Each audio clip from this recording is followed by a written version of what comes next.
Suicide de Camélia, 17 ans.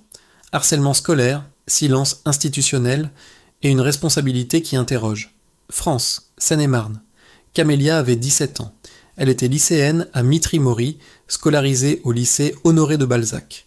Depuis plusieurs semaines, elle disait être victime de harcèlement scolaire de la part de camarades de classe.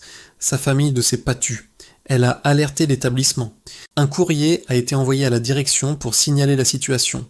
Demander de l'aide, demander une protection. Camélia, elle, continuait de tenir.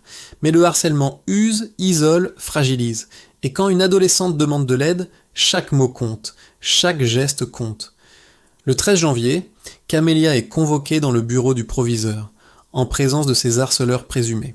Dans ses messages à sa mère, elle décrit un échange difficile, violent psychologiquement. Elle écrit que le proviseur était en colère. Le lendemain, nouvelle convocation. Cette fois, seule avec le proviseur. L'entretien dure une trentaine de minutes. À la sortie, Camélia envoie un message à sa mère. Elle écrit qu'on lui reproche la situation, qu'on lui dit qu'elle est fautive, qu'elle risque une sanction disciplinaire. Puis ces mots, glaçants, « Il a dit que je me victimise ».